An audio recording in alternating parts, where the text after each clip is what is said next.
Rinku Singh white ball format లో dangerous batter. Finisher గా ఇప్పటికే తన ముద్ర వేశాడు. ఐపీఎల్ లో తానేంటో నిరూపించుకున్నాడు. అంతర్జాతీయ మ్యాచ్ల్లోనూ ఇంపాక్ట్ చూపిస్తున్నాడు. అవకాశం దొరికినప్పుడల్లా దడదడలాడించేస్తున్నాడు. గతేడాది ఆగస్టులో టీ20లోకి ఎంట్రీ ఇచ్చాడు. డిసెంబర్లో వన్డేల్లోనూ అవకాశం దక్కించుకున్నాడు. టెస్టుల్లో మాత్రం ఇంకా అరంగేట్రం చేయలేదు.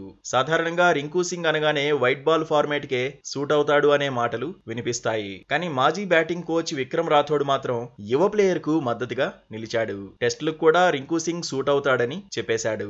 టెస్టులకు పక్కాగా పనికొచ్చే ప్లేయర్ అని అన్నాడు. టెక్నికల్ గాను ఎలాంటి లోపాలు లేవన్నాడు. నెట్ ప్రాక్టీస్ లో చూసినప్పుడు రెడ్ బాల్ క్రికెట్ కు కూడా సూట్ అవుతాడని అర్థమైందన్నాడు. అయినా డొమెస్టిక్ క్రికెట్ లో రింకు గణాంకాలు కూడా అద్భుతం అన్నాడు. రెడ్ బాల్ ఫార్మాట్ లో 50కి పైగా యావరేజ్ నమోదు చేయడం అంటే మాటలు కాదన్నాడు. వరుసగా అవకాశాలిస్తే టెస్ట్ క్రికెటర్ గా ఎదుగుతాడని తేల్చి చెప్పాడు. ఫస్ట్ క్లాస్ క్రికెట్ లో రింకు సింగ్ 47 మ్యాచ్ల్లో బరిలో దిగాడు. 69 ఇన్నింగ్స్ల్లో బ్యాటింగ్ చేశాడు. 3173 పరుగులు సాధించాడు.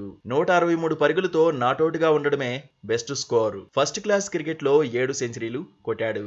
20 హాఫ్ సెంచరీలు సాధించాడు.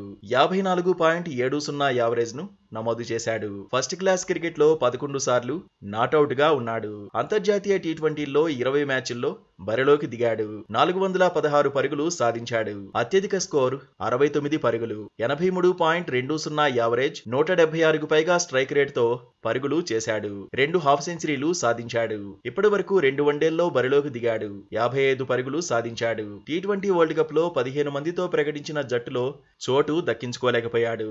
రిజర్వ్ ప్లేయర్ గానే జట్టుతో ట్రావెల్ అయ్యాడు. ఈ ఏడాది ఇంగ్లాండ్ తో టెస్ట్ సిరీస్ సమయంలోనూ టీమిండియాతోనే రింకు సింగ్ ఉన్నాడు. మొత్తానికి టాలెంటెడ్ ప్లేయర్ గా రింకు సింగ్ పేరు తెచ్చుకున్నాడు. టీమిండియాకు మున్ముందు ప్రధాన ప్లేయర్ అవుతాడనే అంచనాలు పెరిగేలా చేసుకున్నాడు. అయితే ఫిట్నెస్ కాపాడుకోవడం కీలకమని ఎక్స్పర్ట్స్ సూచిస్తున్నారు. లాంగ్ కెరీర్ కోసం నిలకడగా రాణించాల్సిన అవసరం ఉందంటున్నారు.